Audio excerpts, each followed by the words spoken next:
우리는 주님의 교회입니다. 인사하면 좋겠습니다. 한번 인사해 볼까요? 우리는 주님의 교회입니다. 우리는 주님의 교회입니다. 계속해서 에베소 교회 성도들에게 보내는 편지를 살펴보고 있습니다. 지난주부터 마지막 부분을 살펴보고 있는데요. 편지 마지막 부분에서 바울은 이렇게 편지하고 있습니다. 요거 한 번만 더 넘겨주실 수 있을까요? 예. 끝으로 너희가 주 안에서와 그의 힘의 능력으로 강건하여지고 마귀의 관계를 등이 대적하기 위하여 하나님의 전신갑주를 입으라. A final word. Be strong in the Lord, in His mighty power. Put on all of God's armor, so that you will be able to stand firm against all strategies of the devil. 이렇게 두 가지 말들을 하고 있는데 여기서 끝으로라는 이 말씀이 이제 마지막으로라는 뜻이 아니라 그러므로 이제부터는 앞으로 남아있는 시간들은 이렇게 살아야 한다라는 의미라고 말씀을 드렸죠. 바울의 마지막 당부 파이널 워드는 두 가지였습니다. 첫째는 주 안에서 그의 힘의 능력으로 강해져야 한다는 것이었습니다. Be strong in the Lord and in His mighty power. 근데 여러분, 왜 우리는 주 안에서 그의 힘으로, 그의 힘의 능력으로 강해져야 될까요? 바울의 때를 따르게 되면 우리 인생은 지금도 싸움, 씨름의 연속이기 때문입니다. 교회 생활과 가정 생활 그리고 직장 생활에 대해서 이야기한 다음에 바울은 마지막 남은 싸움으로 악한 세력들과의 영적인 전쟁에 대해 이야기하고 있습니다. 영적인 전쟁. 여러분, 영적인 싸움에 대해서 얼마나 알고 계신가요? 세례를 받으러 나오시는 분들에게 교회는 이렇게 물었습니다. 그리고 지금도 세례를 받는 분들에게 교회는 같은 질문을 하고 있어요. 바로 이런 질문입니다. 이거 다시 한번 넘겨주실래요? 다른 걸 만지면 안 넘어가는 것 같아요. 당신은 마귀와 그의 모든 행사를 버리고 이 세상의 악한 세력을 거부하십니까? 이 질문이 세례받는 분들에게 첫 번째로 질문하는 질문이었습니다. 또 이런 질문도 있습니다. 당신은 하나님의 은혜와 능력으로 악과 불의와 억압에 저항할 책임을 받아들이십니까? 요거 네. 요겁니다. 네. 이것은 교회와 성도들이 해야 될 가장 기본적인 일이 죄와 악을 버리는 것이라는 사실을 인식시켜주기 위해서입니다. 그러니까 우리는 보통 죄와 악을 버리는 것 자체를 그렇게 크게 의미 있게 두지 않지만 초대교회를 시작해서 지금 우리도 기독교인들에게 죄와 악을 버리는 것은 굉장히 중요하다는 사실을 일깨워주기 위해서 세례받는 분들에게 이런 질문을 하고 있는 거예요. 죄를 버리고 악에 저항하는 것은 교회가 지금까지 유지해왔던 여러 가지 규율들 가운데서 가장 첫 번째 규율이었다는 것입니다. 그래서 데살로니가 교회에 보내는 편지에도 바울은 이렇게 편지하고 있어요. 악은 어떤 모양이라도 버리라. Stay away from every kind of evil. 그리스도인이 된다고 하는 것은 매일의 삶 속에서 악과 씨름하는 자가 된다는 뜻이라는 것입니다. 날마다 죄를 버리고 악에 저항하지 않으면 신실하게 신앙생활을 해나갈 수가 없기 때문입니다. 하루에도요, 우리를 유혹하는 것이 너무나도 많습니다. 얼마나 많은지 몰라요.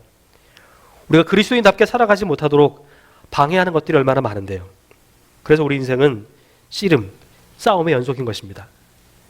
그런데 안타깝게도 우리에게는 이러한 영적인 전쟁에서 이길 힘이 없다라고 하는 것이 성경에 또한 가르치기도 하죠. 그래서 바울은 주 안에서 그분이 공급해 주시는 힘으로 강해져야 한다라고 말하고 있는 것입니다. 마귀를 대적하기 위해서 우리가 해야 될 일은 날마다 주님 안에 머물러 있어서 그분이 주시는 힘과 능력으로 맞서는 것뿐이라는 것입니다. 주님 안에 머물러 있다고 하는 말은 주님의 다스리심 아래서 살아간다라고 하는 뜻입니다. 상황과 환경에 나의 시선과 마음을 빼앗기지 않고 오늘도 하나님의 섭리와 인도하심을 믿고 신뢰하면서 그분이 가르쳐 주시고 보여주시는 대로 살아가는 것을 의미하는 말이에요. 하나님이 나의 주님이 되셔서 내 인생을 이끌어가고 계시다는 것을 믿는 사람과 스스로가 자기 인생을 만들어가야 된다고 믿는 사람은 전혀 다른 인생을 살아갈 수밖에 없습니다. 여러분이 이 둘 중에 어떤 인생을 살고 싶으십니까? 믿고 맡기고 자유롭게 사는 인생이 되고 싶으십니까? 아니면 이것도 짊어지고 저것도 짊어지고 그렇게 허덕이며 사는 인생을 살고 싶으십니까? 예수님은 진리를 알지니 진리가 너희를 자유롭게 하리라 하는 말씀을 하셨습니다. 예수님 말씀하셨던 진리라고 하는 것은요, 매일매일 허덕이고 쫓기는 삶에서부터 우리를 자유롭게 해주시겠다고 하는 약속이었습니다. 나 혼자서 모든 것을, 삶의 무게를 다 오롯이 짊어지지 않게 하시고 오히려 수고하고 무거운 짐진 사람들을, 짐을 짓고 있는 나를 쉬도록 해주시겠다라고 하는 것이었습니다. 저는 오늘 여러분들에게 이 진리를 말씀드리고 싶어요. 주 안에서 그의 힘의 능력으로 강해져야 한다는 이 말씀은 우리에게 강철 부대가 되라는 뜻이 아닙니다. 여러분, 이렇게 따지게 되면 우리 중에 이런 사람이 몇 명이나 되겠어요? 믿으실지 모르겠지만 저도 군대에 있을 때는 눈빛만큼은 저 사람들처럼 저랬습니다. 네. 그 2부 예배는 좀 웃어주시는데 1부 예배 때는 한 분도 안 웃으셨어요. 그래서 제가 굉장히 민망했습니다. 네. 지금 제 눈빛이 그렇지 않으니까 그러시겠죠? 어쨌든 이 진리를 깨달았던 다윗은 이렇게 노래했습니다. 나는 주의 힘을 노래하며 아침에 주의 인자하심을 높이 부르리오니 주는 나의 요새이시며 나의 환난 날에 피난처이심이니이다. 주 안에서 그 힘의 능력으로 강건해지라는 말씀은요, 이와 같이 요새 안에, 피난처 안에 견고하게 머물러 있어라 라는 말씀인 것입니다. 어디에 딴 데가 있지 말고 있어야 될 자리에, 주님이 부르신 그 자리에 머물러 있어라 하는 말씀이라는 거예요. 바울이 말했던 두 번째 당부는 하나님 주신 전신갑주를 입어라 하는 것이었습니다. 마귀의 관계를 능히 대적하기 위하여 하나님의 전신갑주를 입어라. 바울이 살았던 당시에 로마군은 세계 최강을 자랑하는 군대였습니다. 그들은 장비 면에서나 전략 면에서 타의 추종을 불허하는 그런 군대를 가지고 있었어요. 예전에 제가 빌립보서 강해를 통해서도 소개해드린 적이 있었는데, 당시 로마 군인들이 세계 최강으로 인정받았던 이유는 그들이 이러한 전략과 전술을 구술했기 때문입니다. 장비도 완벽했지만 더불어 전술까지도 아주 확실했다는 거예요. 이렇게 뭉쳐져 있는 군대를 쉽게 무너뜨릴 수가 없었기 때문입니다. 아무리 활을 쏴도, 저 보세요, 방패로 위도 맞고 아래도 맞고 다 맞았어요. 활을 쏴도 공격할 수가 없고, 칼로 찌르려고 해도 들어갈 수가 없는 거예요. 그래서 힘이 빠지게 되면 대열이 나와서 공격하기 시작하는데 속수무책으로 당하는 것이었다는 것입니다. 그뿐 아닙니다. 로마 군의 개인 장비는 적군의 화살과 칼로부터 로마 군인들을 지켜주었습니다. 그래서 바울은 하나님이 주신 전신갑주를 이야기하면서 이것을 로마의 군인의 곁에 빗대어서 설명해주고 있는 것입니다. 이걸 입기만 하면 마귀의 어떤 전략과 전술에도 능히 맞서 싸울 수가 있기 때문에 바울은 하나님 주신 전신갑주를 취하라, 전신갑주를 입으라 라고 당부하고 있는 것이죠. 지난주간에 잠깐 설명을 드리고 마무리했는데 오늘 조금 더 설명을 드리고 다음으로 넘어가도록 하겠습니다. 우리가 이처럼 전신갑주를 입어야 되는 이유는 마귀의 관계를 대적하기 위해서입니다. 마귀의 관계를 대적하기 위해서. 관계라는 말이 있는데요. 여기 보면 관계라는 말은 교묘한 속임수, 기만, 책략 이런 것들을 의미하는 말입니다. 쉽게 말하면 그럴듯한 모습으로 우리를 속이고 유혹하는 것을 뜻해요. 성경에서도 이러한 마귀의 술수를 찾아볼 수가 있습니다. 아담과 하와에게 선악을 알게 하는 나무의 열매를 따먹도록 만든 것도 바로 마귀였다고 하죠. 하나님은 아담에게 분명히 말씀하십니다. 동산 각종 나무의 열매는 내가 임의로 먹되 선악을 알게 하는 나무의 열매는 먹지 말라. 내가 먹는 날에는 반드시 죽으리라 하시니라. 그런데 마귀가요, 하와를 찾아와서 한번 떠봅니다. 하나님이 참으로 너희에게 동산 모든 나무의 열매를 먹지 말라고 하시더냐? 하고 질문을 던지죠. 그래서 하와가 이렇게 대답합니다. 동산 나무의 열매를 우리가 먹을 수 있으나 동산 중앙에 있는 나무의 열매는 하나님의 말씀에 너희는 먹지도 말고 만지지도 말라. 너희가 죽을까 하노라 하셨느니라. 영어 보니까 You shall die 이렇게 쓰고 있습니다. 마귀가 한 번 더 이야기하죠. 너희가 결코 죽지 아니하리라. You will not die. 너희가 그것을 먹는 날에는 너희 눈이 밝아져서 하나님과 같이 되어 선악을 알 줄을 하나님이 아심이니라. 여러분, 이게 바로 바울이 말하고 있는 마귀의 관계입니다. 듣고 보면 그럴듯해요. 그런데 하나님 말씀에서는 벗어나 있습니다. 바울은 이걸 마귀의 관계라고 이야기하고 있습니다. 들어보면 그것도 맞는 것 같아요. 그럴싸합니다. 그런데 말씀에서 벗어나 있어요. 이게 바로 마귀의 관계라는 것이죠. 그래서 바울은 이 싸움을 혈과 육을 상대하는 것이 아니라 악한 영을 상대하는 것이라고 부르고 있는 것입니다. 우리의 진짜 적이 혈과 육을 이용해서 하나님의 일을 방해하려고 할 때에 우리는 혈과 육을 상대할 것이 아니라 진짜 적을 상대해야 된다고 지금 말씀하고 있는 것입니다. 영적인 원수들에 대항해서 싸우는 유일한 방법은 영적인 무기를 가지고 싸우는 길밖에 없다는 얘기를 하고 있는 것이죠. 로마가 칼과 창으로 믿는 자들을 위협한다고 해서 그리스도인들이 창과 칼로 똑같이 맞서게 된다면 그건 혈과 육을 상대하는 것이 되고 만다는 것입니다. 그러나 그리스도인들이 정말로 싸워야 될 대상은 로마의 창과 칼을 이용해서 믿음을 잃게 만드는 마귀라는 거예요. 하나님 방법대로 살아가지 못하게 만들고 하나님이 아니라 세상을 바탕을 살아가게 하면서 세상적인 방식으로 살아가게 만드는 마귀. 그게 우리가 싸워야 될 진짜 적이라는 것입니다. 그리고 이 마귀에 대항하기 위해서 영적인 무기인 하나님 말씀과 기도를 가지고 맞서야 된다고 말씀하고 있는 것이죠. 마귀는 오늘도요, 우리 안에 의심과 불신을 심어 놓습니다. 정말 그래? 넌 그 말을 믿니? 하면서 말이죠. 또 두려운 마음을 자꾸만 우리 안에 일으킵니다. 자꾸만 두려운 마음에 뭔가를 하게 만들어요. 그런데 그것 때문에 더 일이 커지게 될 때가 많죠. 마귀는 또 신비로운 것을 추구하게 만듭니다. 사이비와 이단에 빠지게 만들고 자꾸만 신비주의를 쫓게 만들어요. 그래서 신앙의 핵심을 잃어버린 채로 다른 것들에 비본질적이고 신비한 것들에만, 엉뚱한 것들에만 집중하게 만든다는 것입니다. 또 자꾸 우리를 낙심하게 만들죠. 내가 생각하는 기준이나 외적인 기준들에 나를 맞추게 만들어서 낙심하고 좌절하게 만들어버립니다. 때로는요, 믿음의 좋고 나쁨도 스스로 판단하게 만들어요.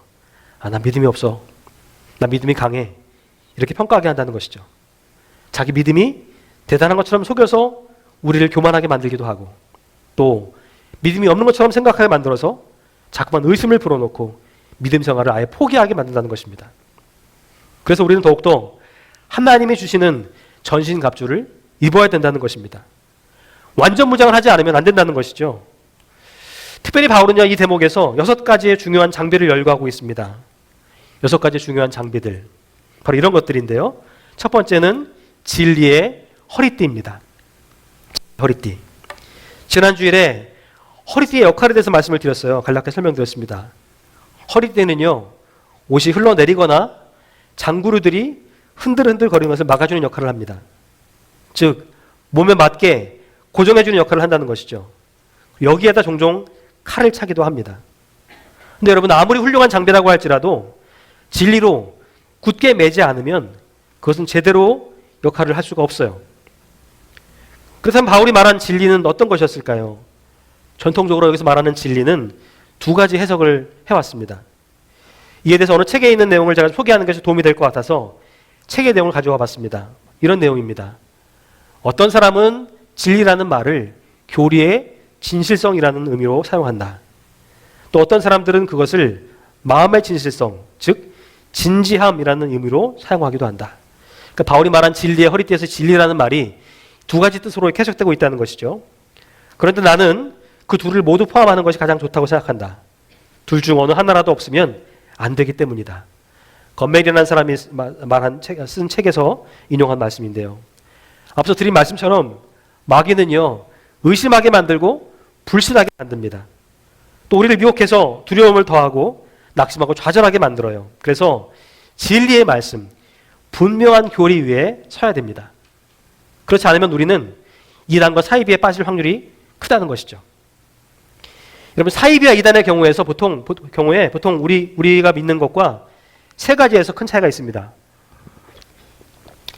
3가지 차이점이 있는데요. 첫째는 성부와 성자와 성령에 대한 개념이 다릅니다. 둘째는요, 구원에 대한 개념이 달라요. 누구를 믿고 어떻게 해야 구원받는다가 다릅니다. 또 마지막으로는 마지막 때 종말에 대한 해석이 다릅니다. 특별히 여러분, 성부와 성자와 성령에 대한 개념과 구원의 개념, 그리고 마지막 때 종말에 대한 개념을 좀 있어서 미심쩍은 부분이 있다고 한다면요, 저는 목회자들에게 꼭 문의해 보실 것을 그렇게 추천드리고 싶어요. 인터넷에도 보면은 이런 부분이 많이 나오고 있는데 이게 어디서부터 올라온 것인지 모를 때가 참 많아요. 그래서 특별히 성부와 성자와 성령에 대한 개념과 구원에 대한 개념, 그리고 마지막 때에 대한 해석은 아주 목사님들과 함께 이렇게 이야기를 나누시면 좋을 것 같아요.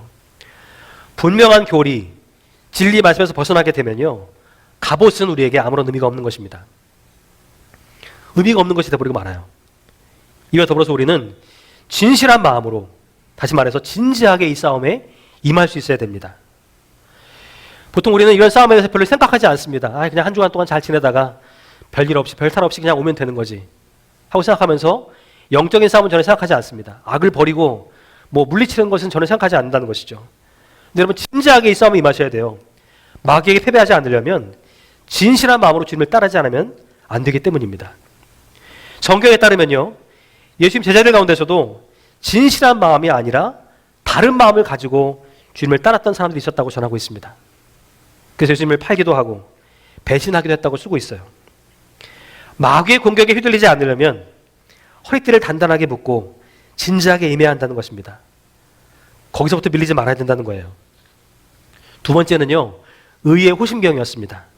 breastplate of righteousness. 의로 옷 입는 것을 의미한다는 말씀을 지난주에 잠깐 드렸습니다. 근데 여러분, 하나님의 은혜로 의롭다함 받았다고 하는 것, 그리스도의 의로 옷 입었다는 것을 의미하는 말씀인데요, 이 말씀은 자기의 의가 아니라 예수님의 의로 옷 입었다는 것을 뜻합니다.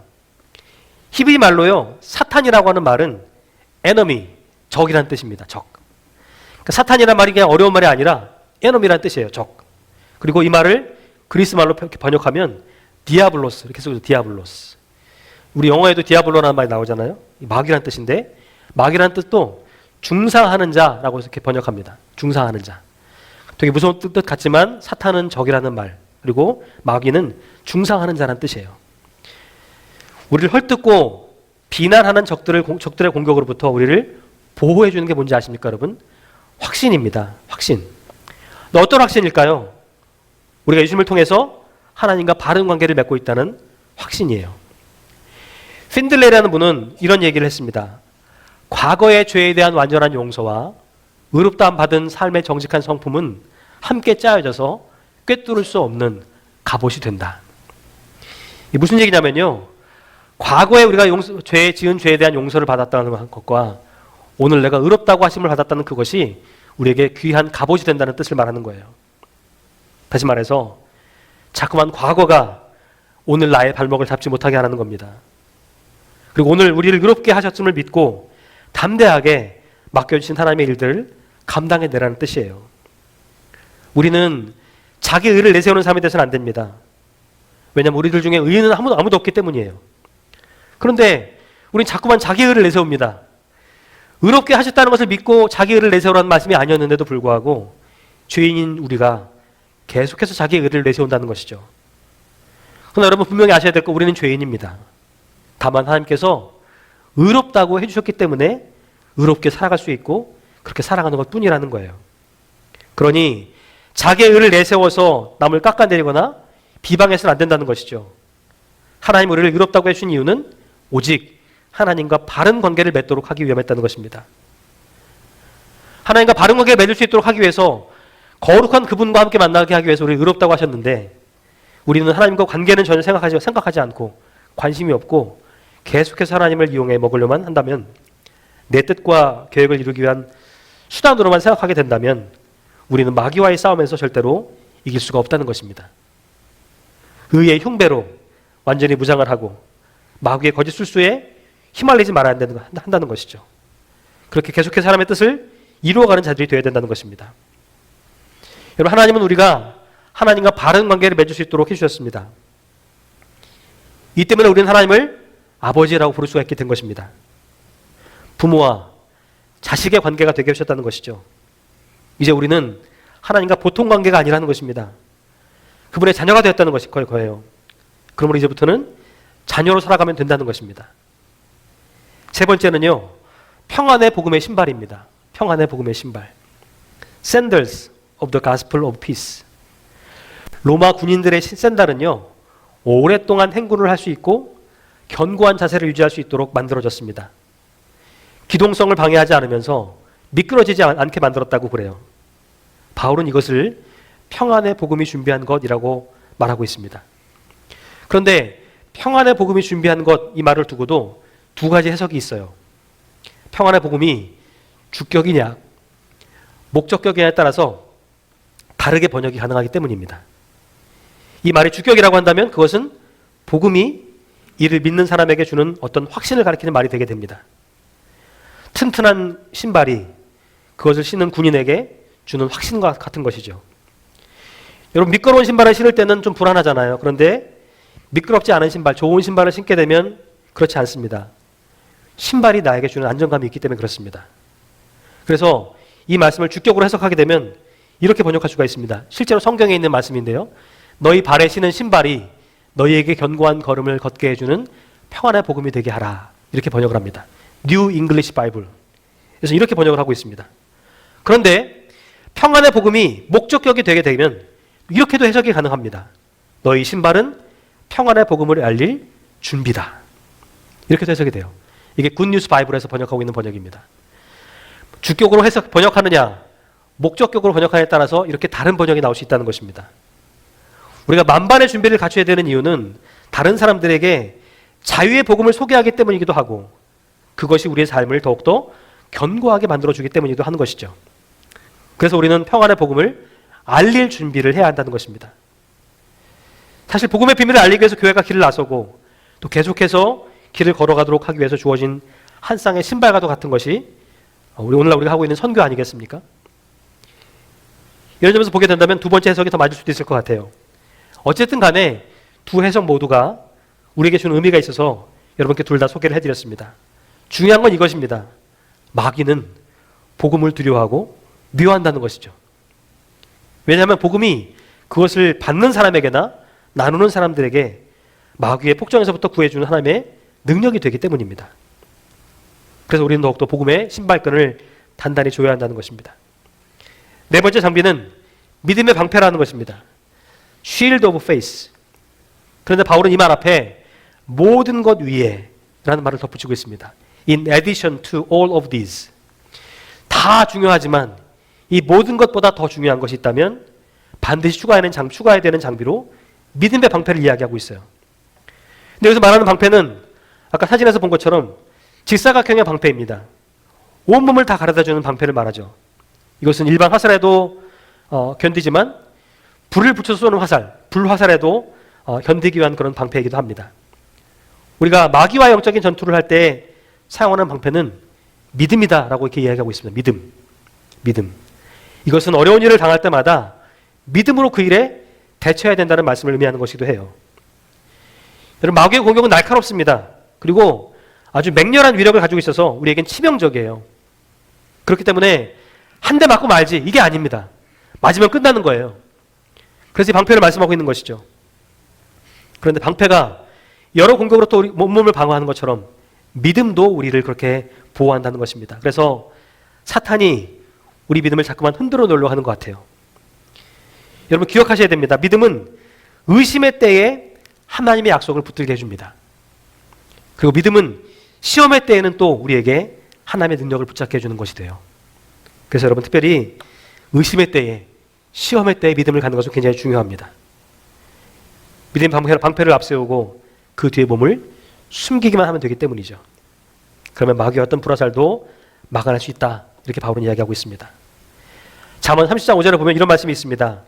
하나님은 그를 의지하는 자의 방패시니라. 하나님은 그를 의지하는 자의 방패시니라.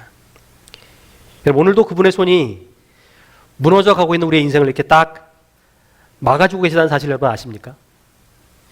우리 인생이 그런 것 같아요. 하나가 무너지면 우르르 무너지게 됩니다. 그렇잖아요. 가정이 무너지면 다 무너져요. 부부간의 관계가 무너지면 다 무너집니다. 맞는 것 같아요. 근데 하나님 이렇게 무너지는 우리 인생을 딱 하고 막고 계시다는 거예요. 그를 의지하는 자의 방패가 되신다. 여러분, 오늘도 그분의 손이 우리 인생을 이렇게 붙들고 계시다는 사실을 믿으시고 10월에도 이 하나님의 손길을 딱 기대하시면서 하나님 믿고 신뢰하는 저와 여러분 될 수 있기를 축복합니다.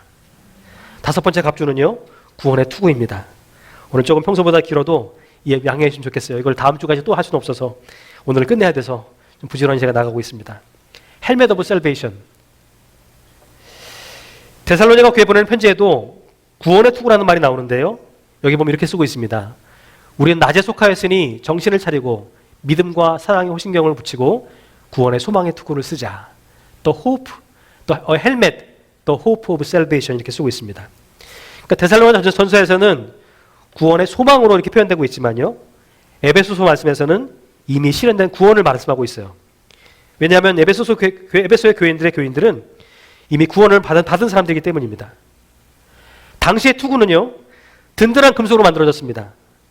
도끼나 망치가 아니면 깰 수가 없게, 뚫기가 없게 만들어졌어요.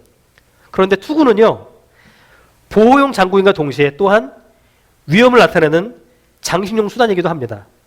그래서 일부러 빨간색 말도 달고 깃도 달고 막 그러는 거예요. 장식이 가미되는 것입니다. 이런 점에 착안해서 찰스 하치라는 분이 이렇게 이야기합니다.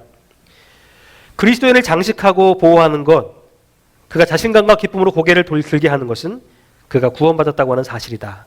이렇게 표현하고 여기 이야기하고 있어요. 구원에 대한 확신이 우리로 하여금 고개를 들게 한다는 것을 말씀하고 있다는 것입니다. 구원이 완성될 것이라고 믿기 때문에 오늘도 우리는 구원의 완성을 향해 갈 수 있다는 것이죠. 그런데 이 확신이 흔들리게 되면 우리는 어떤 전투에도 나설 수가 없게 된다는 것입니다. 그래서 구원의 확신을 늘 확인해야 하고 가져야 된다는 것을 말씀하고 있어요. 마지막 장비는 성령의 검입니다. 성령의 검. Spirit of the sword of the Spirit. 이는 곧 하나님 말씀이라고 바울은 이야기해 주고 있는데요. 하나님 말씀에 대해 성경이 이렇게 전하고 있습니다. 이 말씀 같이 한번 읽어보면 좋겠습니다. 한번 읽어볼까요? 시작. 하나님의 말씀은 살아있고 활력이 있어 좌우에 날선 어떤 검보다도 예리하여 혼과 영과 및 관절과 골수를 찔러 쪼개기까지 하며 또 마음의 생각과 뜻을 판단하나니 지으신 것이 하나도 그 앞에 나타나지 않음이 없고 우리 결산을 받으실 이의 눈앞에 만물이 벌거벗은 것 같이 드러나느니라. 말씀이 우리에게 어떤 역할을 하는지를 지금 전해주고 있는 가장 중요한 대목이죠. 다 드러나게 한다는 거예요. 우리 생각이 옳은지 아닌지를 분별하게 해준다는 것입니다. 요한계시록에서 하나님의 말씀은 마귀를 멸하는 도구로 쓰였다는 사실을 알 수 있게 됩니다. 하나님 예나 지금이나 사람들의 변명을 물리쳐 주시고 그들이 양심을 자극하시면서 그들이 영적으로 깨어있도록 하시기 위해서 말씀을 사용해 주신다는 것입니다. 그래서 우리는 이 검이 부러진 검이 되지 않도록 뭉툭한 검이 되지 않도록 해야 한다는 것입니다. 지금까지 말씀드렸던 모든 무장들이 방어용이었다고 한다면 이 말씀과 성령의 검은 우리의 유일한 공격용 무기입니다. 그래서 적을 제압하려면 반드시 이 무기를 활용할 수 있어야 돼요. 말씀을 알아야 하고 말씀을 익혀야 된다는 것입니다. 말씀을 떠나서는 이 전투에서 승리할 수 없다는 것이죠. 그래서 늘 말씀으로 무장되어야 한다고 지금 이렇게 부탁하고 있는 것입니다. 오늘 교회에서 성경 말씀을 계속 가르치고 공부하고 훈련하고 때로는 퀴즈 대회를 열면서 암송하기도 하고 또 하는 이유가 뭔지 아세요? 이 칼을 견고하게 갈기 위해서 그렇습니다. 싸워 이기려면 이 칼이 반드시 필요하기 때문에 그래요. 그래서 계속해서 교회는 이 말씀과 기도를 강조했던 것입니다. 이어진 구절 보면은 기도에 대한 말씀도 나오는데요. 여러분, 말씀과 기도가 아니고서는 어떤 싸움에서도 우리는 이겨낼 수가 없습니다. 그래서 말씀과 기도는 굉장히 중요한 거예요. 우리가 말씀을 읽고 묵상할 뿐 아니라 기도하는 일들을 감당하지 않으면, 해내지 않으면 우리는 언제든지 패배할 수밖에 없기 때문이라는 것을 지금 이야기하고 있기 때문입니다. 여러분, 10월 이제 선선한 날씨가 계속되고 있습니다. 책 읽기도 참 좋은 날씨고 기도하기도 참 좋은 날씨인 것 같아요. 계속해서 여러분 말씀과 기도로 여러분의 칼을 견고하게 갈아나가고 훈련해 나가셔서 어떠한 마귀의 유혹에도 중상모략에도 넘어가지 아니하고 굳굳하게 굳건히 우리의 맡겨진 싸움을 감당해내는 우리가 되면 좋겠습니다. 그렇게 이겨내도록 지음받은 것이 우리고요. 오늘 함께 성찬을 나누게 되겠지만 이렇게 이기는 자로 살아갈 수 있도록 하시기 위해서 예수님이 직접 몸과 피를 흘리시면서 또 살을 찢기시면서 그렇게 몸을 내어주신 것입니다. 함께 먹고 마실 때 여러분 그 말씀, 함께 이 말씀을 기억하시면서 다시 한번 무장을 완전 무장으로 갖추시고 어떠한 싸움에서도 지지 않고 이겨내는 여러분 되셔서 10월에도 그렇게 날마다 승전가를 부르면서 주님 내게 맡기신 인생을 멋지게 감당해내는 우리 모두 될 수 있기를 주님의 이름으로 부탁을 드립니다.